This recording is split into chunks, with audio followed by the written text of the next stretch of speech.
Добрый день, уважаемые зрители нашего канала. Сегодня у нас будет обзор по ML164.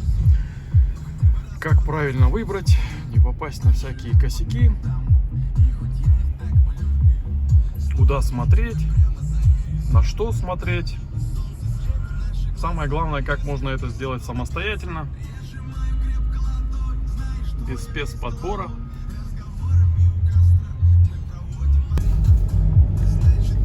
Сейчас приедем на площадку в сервис. Я расскажу о машине, куда, как смотреть, зачем и почему. О его недостатки и преимущества. Считаю, одна из лучших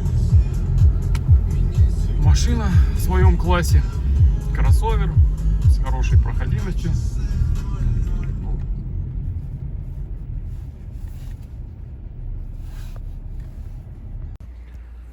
Ну, собственно, вот мы добрались до места. Наш МЛ, дизель, трактор в народе его называют. Год выпуска 2009. Машина европейка. Blue Fence. От Blue еще не было на этом моторе. Мотор ОМ 642. Смотрим состояние машины. Машина в родной краске. Были небольшие подкрасы, что для этого автомобиля не проблема. Есть больные места. Ну и начнем, как говорится. Это у нас рестайлинг. В чем отличие? Передние фары уже с выемкой дополнительной противотуманки овального типа. Также в европейце форсунки идут с подогревом. На американцах они без обогрева и веерные, как правило. Также обогрев омывающей жидкости. Зеркала первого рестайла, так как это первый рестайл. Задние светодиодные фонари. Еще отличие у европейцев. У меня нету, например, автоматического закрывания двери, что я считаю очень хорошо, потому что нету глюков. У каждого американца рано или поздно наступают глюки этого привода, поэтому при покупке обязательно проверяем, как открывается, как закрывается. Никаких хрустов, никаких посторонних звуков не должно быть. Пробег у машины в районе 200 тысяч. Все срабатывает четко. Внешние признаки берем толщиномер, если хотите. Я обычно так смотрю и проверяем. Основные места — это арки. Вот в этих местах, потому что здесь идет пескоструй, и здесь вот эти места все отбивает. Поэтому у многих они крашены, это нормальное состояние. Подклюки также ворсовые, смотрите, в каком состоянии. Если они все облупленные, тоже говорит о пробеге. Ну, честно скажу, таких годов машины меньше 200 тысяч пробегов не бывает. Обычно за 250 к 300 тысячам. Низы дверей обязательно смотрим. Здесь проверяем низа дверей тоже. Ну и крышка багажника. Если машина битая, то проверяйте тоже крышку багажника. По низам тоже хорошо видно. Задние арки у машины. Бампера, смотрите, бампера здесь дорогие. Ну и зазоры. Все зазоры должны четко быть. Никаких кривых зазоров. Все двери открываются хорошо, закрываются под своим весом. Никаких проблем. Также можно стекла посмотреть. Боковые с датами. Лобовое стекло оригинальное.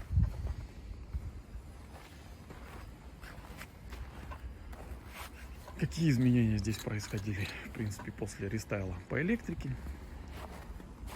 Перенесли задний сам под сиденье. Какие у нас проблемы основные сзади? Обязательно проверяйте водичку. Открывайте багажник. Открываете лючок и внизу в нише смотрите воду. Если есть вода, значит под фонарями прокладкам хана. Срочно менять. Также под вот этой вот пластиковой штучкой находятся клипсы пластиковые. Они резинопластиковые. Если они текут, вот с этих местов с крыши, вот здесь вот видно резинка, место с крыши есть резинка, видно, что он туда попадает вода и вот так по стойке вниз стекает. И все это льется туда. За этим нужно следить. Так как у меня немец, у меня запаски нету. Здесь ниша такая лежит, и там все, что положено для заклейки. Также у меня прицепное. Видно, вот как ручник высаскивается. Как на улице мороз. Разбирать особо не буду. Салон просторный, очень комфортный. Далее, чем отличаются еще от американцев у европейцев. Наклейка идет с правой стороны. Вот она. Наклейка — это отличие европейцев. У них у всех с правой стороны. У американцев Канада с той стороны также на двери. Ну, что тут еще? Внутрь мы потом залезем. Зеркала с автозатемнением. Заднего вида зеркало и левое. Зеркала складывающиеся. Также стандартно все. Сейчас мы откроем капот. Посмотрим, какие у нас еще проблемы бывают по мотору. Куда смотреть в салоне, что мы смотрим, что ручки дверей. Деревяшки всегда на передней двери, почти у всех, из-за того, что здесь воздухоотводы, которые тепло подают на стекло, попадают сюда, и лак трескается. Поэтому деревяшки здесь частенько в передних дверях в трещинах, остальные деревяшки, как правило, все в хорошем состоянии. Также смотрим на ремни, износ. Вот 200 тысяч, грубо говоря, смотрите состояние ремня. Все видно. Также сиденье видим. Боковина вся целая. Здесь небольшие мятинки. Но тем не менее все целое сиденье. Ну, можно сказать, как новое. Поэтому, когда мне говорят американцы со 150 тысячами пробега, ребят, смешно. Серьезно смешно. Американцы не ухаживают за своими машинами, как правило. Вот смотрим руль. Сейчас у нас, конечно, подушка безопасности новая стоит. Также в салоне видим, что все в очень хорошем состоянии. Пороги также смотрим. Все это видно. Ну, сейчас мы откроем капот. Здесь дополнительная подушка для колен стоит у меня в комплектации. Также на машине есть дистроник. Кто знает, что это такое. Отличается очень просто. Вот стеклянная вот такая большая звезда, и под ней стоит дистроник. Это не активный круиз, это достаточно приличная штука и удобная, и очень полезная. По поводу, значит, что внутри. Я пластмассовку не вожу с собой, снял, которая закрывает крышка. Мне удобнее так, я все вижу, что у меня происходит с мотором, где что текет. Что-то постороннее появилось. Никаких проблем не вижу с этим. Мне главное состояние мотора. Здесь часто бывает грязно. Здесь еще, можно сказать, у меня более-менее чисто. Относительно, конечно. Но здесь в основном грязно. Не пугайтесь, это все нормально. Все наклеечки обязательно должны быть на месте. Болтики проверяете тоже. Крылья. На крыльях болтики. Здесь, еще раз повторяю, машина в родной краске. Фары у меня переделаны под Black Edition, так как свет здесь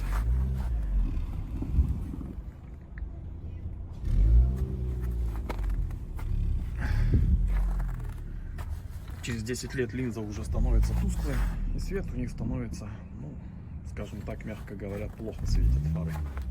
Поэтому я переделал под билет линзу. И цветом очень довольны, что и вам советую.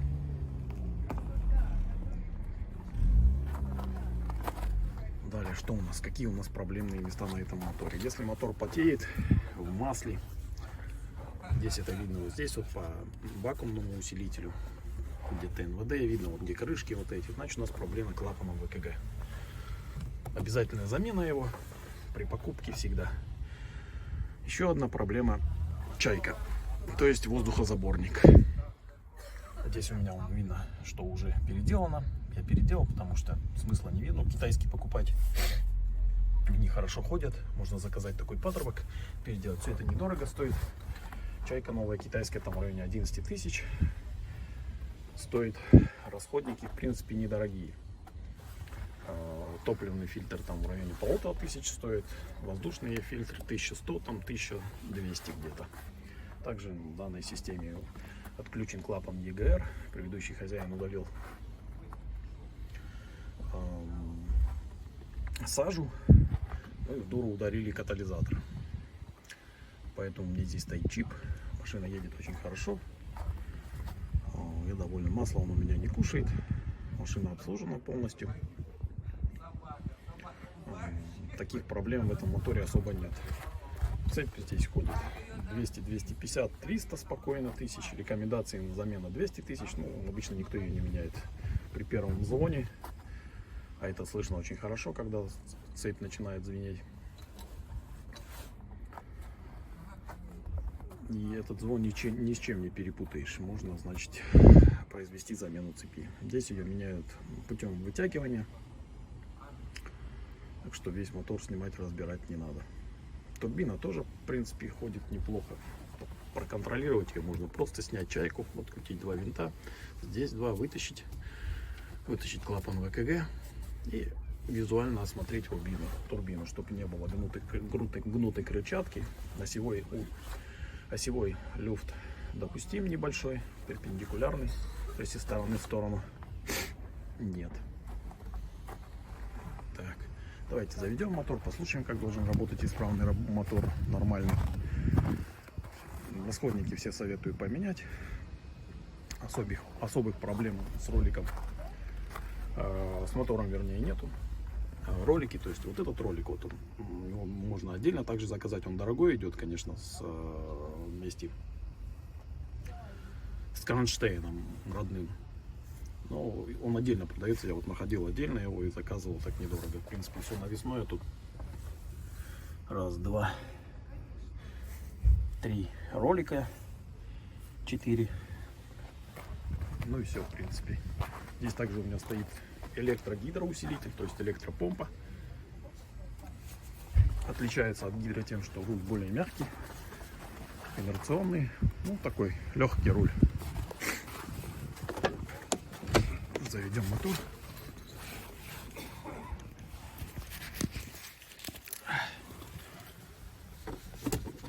Мотор должен заводиться взрывом.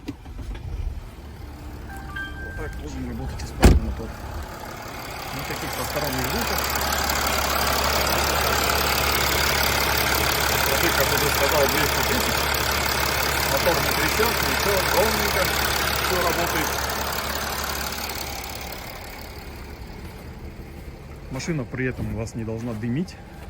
Вот прогретая машина, никакого дыма. Ничего не должно быть при исправных форсунках.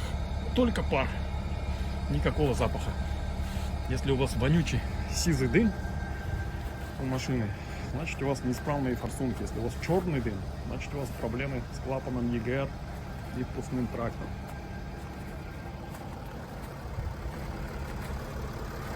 Что еще хотел бы сказать?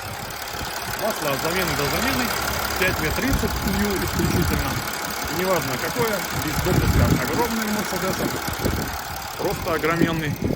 Туда входят практически все масла, какие существуют. Ну, можно Лукойл лить, я лью Кик.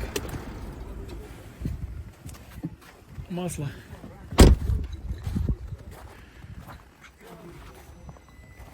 То есть никаких проблем. Интервал у меня замены 10 тысяч. Ну, обычно 10 не доезжаю, там в районе 9. Или по моточасам 250 моточасов. Все. Здесь больше из расходников ничего такого нету. Проблем не составляет этот мотор никаких. Очень надежный мотор, в принципе, в своем классе. Неприхотливый, ремонтируется.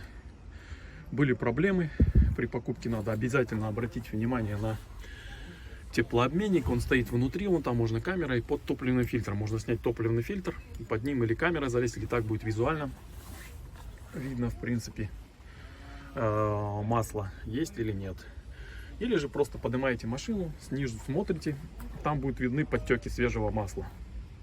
Как будто у вас задний сальник текет. На самом деле это не задний сальник, это как раз теплообменник у нас текет. Еще какие проблемы бывают у этого мотора? Вихревые заслонки. Ну, при таком пробеге, как правило, они уже изношены. Их или ремонтируют, то есть снимаешь впускной коллектор. Он состоит из двух частей.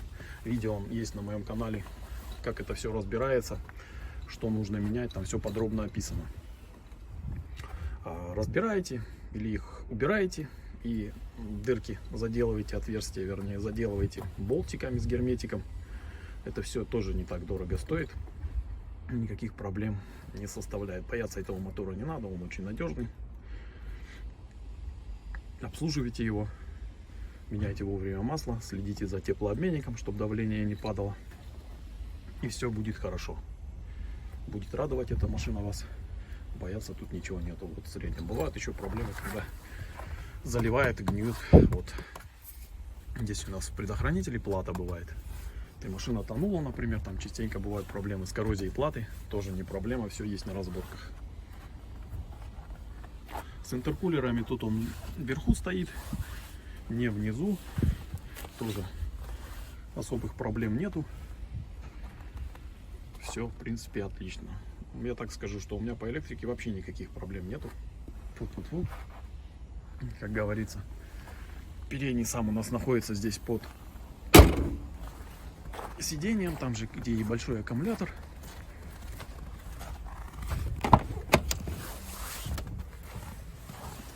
Лючок поднимаете, там аккумулятор у нас, передний сам, маленький аккумулятор. Все находится там. Ну, про салон не буду рассказывать тут особо. Все и так видно. Потом еще немножко расскажу. Теперь, что касается ходовой части. Вот любители, ребят, колес. Если хотите большие колеса, это 20 и 21 этапки, будьте готовы к тому, что резина вам будет хватать на пару сезонов. А потом ее просто будет жрать. Это нормальное состояние, бояться этого не нужно. Поэтому или штатные колеса, это, как правило, 18-е, 19-е, реже колеса. По подвескам, по передней подвеске, если большие колеса стоят, расходники, стойки стабилизатора, резинки стабилизатора. По задней, в принципе, тоже стойки в основном. N-образный рычаг, реже появляются трещины. Но при таких пробегах, да, его можно купить, в принципе. Сайлентблоки на него, конечно, перестали поставлять, новый он стоит денег, но тем не менее. Далее смотрим тормоза. Здесь у нас поменены тормоза вместе с колодками. Просто берете, вот прям пальцем проводите, если здесь прям все ребрами конкретными, знаешь, диски под замену, и здесь выработка очень большая. То есть так визуально. Колодки здесь тоже новые, передние и задние тормоза. Также у меня здесь пневмоподвеска, бояться ее не надо. Здесь уже вот колпаки стоят, если вы видите, на передней подвеске стоят колпаки защитные. И она уже не боится там попадания грязи. С задними немножко сложнее, здесь его трудно увидеть. Ну да, тут не видно практически из-за жён, но тоже ставятся колпаки защитные. Баллоны продаются отдельно, как Китай, так и уже такие производители. От 6 тысяч начинаются, там 12 тысяч. Можно нормальный баллон поставить и забыть. Амортизаторы тоже бояться не надо. Система ASD Китай даже ходит уже, в принципе. Сервисмены говорят и год, и полтора, даже больше у некоторых. Также восстанавливают. Есть компании такие, как Штутгарт. В Москве полно контор, которые восстанавливают. никаких проблем. Также обратить внимание на выхлопную систему. Содержание сажи практически вот видите, чуть-чуть. Тут никакого масла, ничего. Никакого масла, ничего тут не должно быть. Сухо должно быть. Несмотря на то, что на улице мороз, вот тут видно, что просто сажа. Ну, так как у меня катализатора нету и все выбито. Тем не менее. Что еще? По коробке. На коробке здесь G-Tronic стоит. Всем известный. Проблем особых нету. Платы ремонтируются. Датчики скорости дыхают, которые проблемы всем известны. И меняются датчики скорости. Там можно готовую плату купить. От 18 до 25 тысяч стоит где-то плата. Плюс замена. Замена у официалов в районе 21 тысячи. Полная замена вместе с поддоном, с прокладками, с фильтрами и болтиками. Болтики там алюминиевые. Поэтому меняются обязательно тоже. Там 9 литров масла они используют. До 2010 года это красное масло, после 2010 синее масло. Чуть дороже, там в районе 24 в гаражах, это где-то 18-19 на данный момент стоит. Еще одна проблема с блоком ESM. Она вылазит в основном, ребят, из-за того, что вы хреновые аккумуляторы используете. Не надо ставить сюда кислотные аккумуляторы. Здесь положено по штату AGM аккумуляторы. Вот и ставьте их. Есть Excite аккумуляторы, которые, они недорогие, там 13-15 тысяч стоят. Это не такие большие прям деньги, на которых стоит потом попадать на блоки. Mercedes не любит падение напряжения. Ему нужно стабильное, нормальное рабочее напряжение. Тогда никаких проблем с блоком ESM, DSM не будет. Еще какие плюшки? Ну, не знаю, у меня, в принципе, комплектация не жив далеко, потому что у американцев там и сзади мониторы стоят, и все здесь у меня все простенько, память сидений нет, но тем не менее они электрические. Обогрев есть, что для наших условий это и нужная вещь. Складывание зеркал, люк, как я уже говорил, зеркало с автозатемнением, левое тоже. Ну, правая редкость большая у кого бывает. Сзади у меня климат на одного человека. Здесь у меня раздельный он. Стандартно. Магнитола NTG 2,5. Динамики стоят у меня Harman Kardon. Звук очень приятный. Есть также навигация.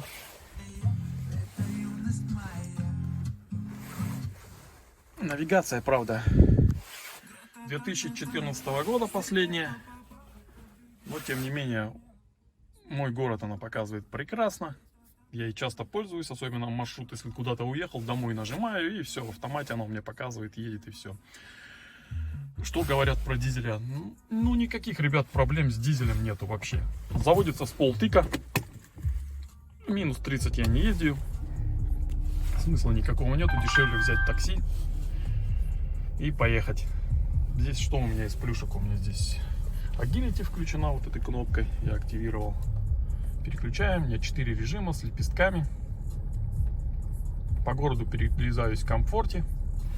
На трассе в основном Agility пользуюсь. Очень удобная штука и расход меньше на ней реально.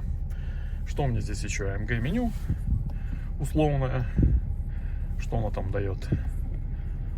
Температуры. Вот, кстати, я переключаю всегда утром на температуру масла. 20 градусов, и я поехал.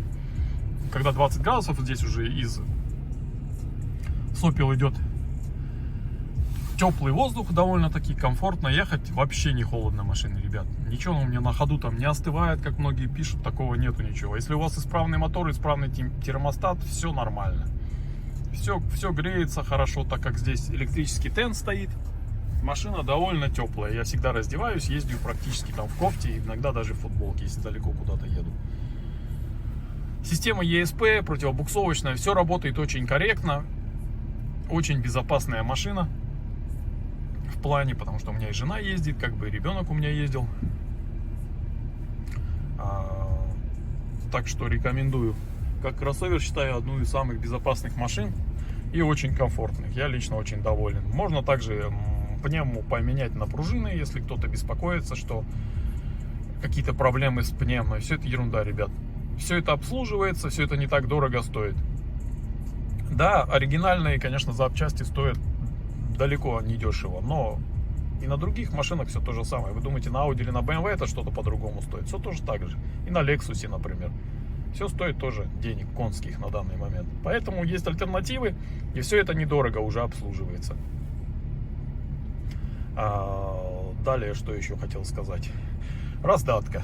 Если машина по внедорожью не каталась, а не убитая была, тоже никаких проблем нет. 200 тысяч, у меня даже позывов никаких нету на какие-то шумы.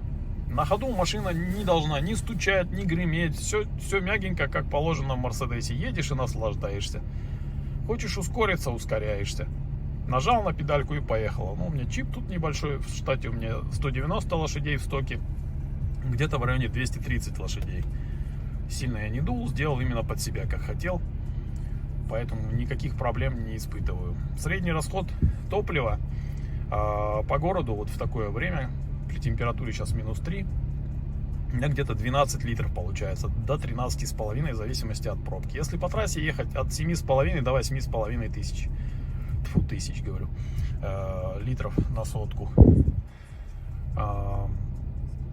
Свет, как я уже говорил, ближний я переделал, дальнего тут за глаза, а ближний реально, ребят, через 10 лет, что бы там ни говорили, какие фары, там все равно вот я линзы, к сожалению, уже подарил ребятам там с клуба 220, V220 мерседесов.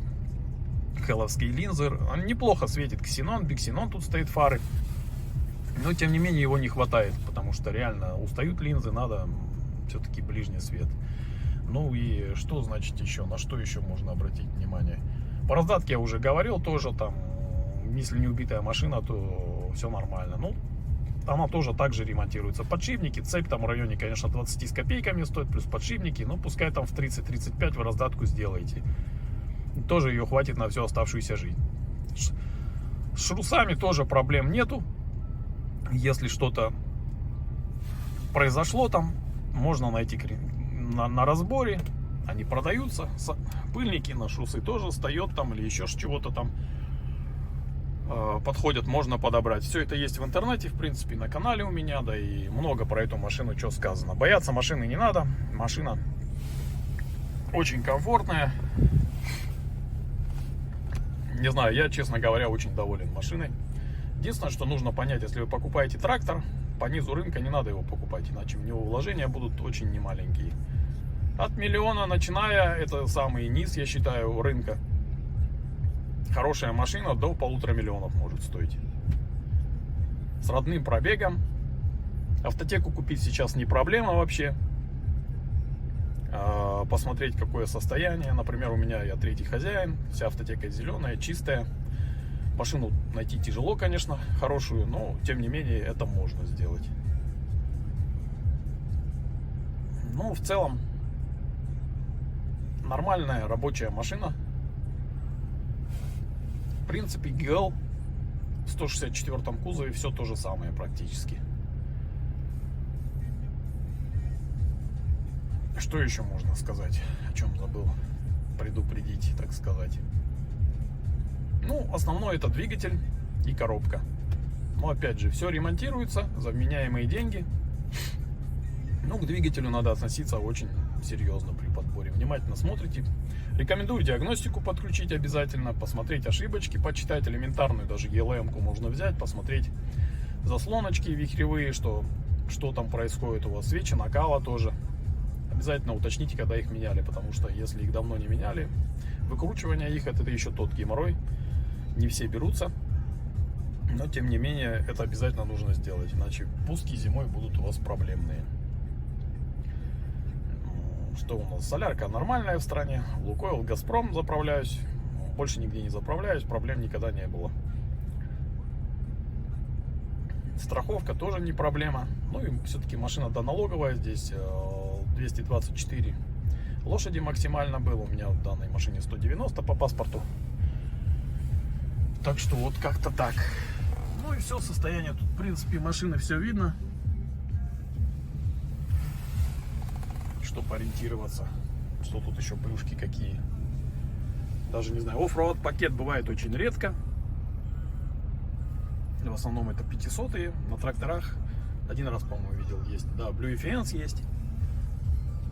Здесь также существуют подсветки на ручках. Вот здесь подсветка бывает, потом вот здесь вот на ручке. Ну, скоро пришли карты, буду ставить. Ambient тут тоже бывает. Так что, в принципе, машина надежная, качественная, все-таки это Mercedes. На что обратить особое внимание, я, в принципе, вам сказал.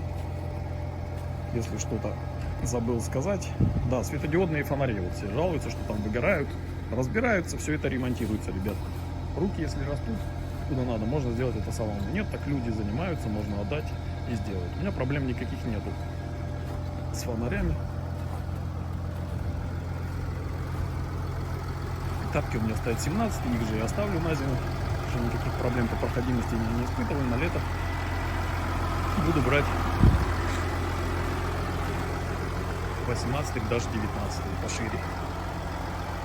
А зимой они не нужны. А, вот еще, кстати, про поворотники забыл. Вот дурость совершил, купил китайские поворотники. В результате, вот посмотрите, что получилось. Полгода они все внутри мокрые. И это не избежать, качество ужасное. Лучше тайваньский или оригинал. Ну, в будущем я их просто поменяю от второго рестайла. Возьму уже более современные.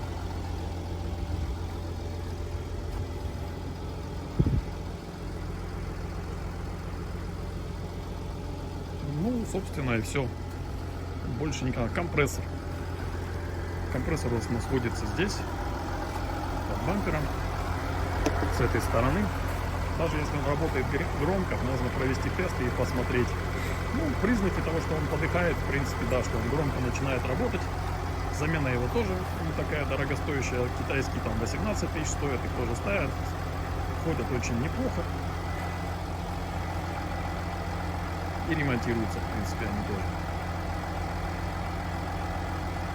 По подвеске вроде все сказал, по двигателю тоже. Коробка всем известная, 7G Tronic. С карданными валами вообще проблем у меня не было никакие, потому что там шелусы. Ну и все, собственно. Если машина не убитая, в более-менее состоянии, она еще очень долго будет служить. А, забыл сказать еще, ребят, пороги. Вот у меня накладок тут нет на пороге, просто пороги с пластиком. Да. Обязательно нужно снимать, промывать там все, потому что там появляется ржа. Грязь собирается в порогах, обязательно нужно снимать, промыть и все сделать. Антигравийкой обработать. Все арки у меня сделаны так, законсервировано, и никаких проблем не вижу. Ну, есть желание, можно потыкать, да, вот я говорил, вот эти места. Под бамперами тоже, под задним, спереди реже, сзади. Чаще тоже ржа бывает, появляется, но у меня ржи нигде нету. Ну, в среднем там толщиномером, если имеет от 70 до 150, да даже до 190 микрон, это нормальное состояние арок. Низ дверей, капот проверяйте и задний багажник, дверь багажника. Все. Остальное, в принципе, автотека много о чем говорит. Живой экземпляр вполне можно найти. Еще раз говорю, не надо гоняться за дешевым автомобилем, потому что вложения будут непропорциональные. Купите за 900, вложите 300. Поэтому обязательно надо смотреть состояние, где ездила машина, как ездила, как за ней ухаживала. Если у них есть дилерская история, самое главное вот выхлоп. Если выхлопом все нормально, масло не жрет, от замены до замены, что на американца, кстати, редко бывает. И не ищите машину за 150 тысячами пробега. Это смешно. Спасибо всем за внимание.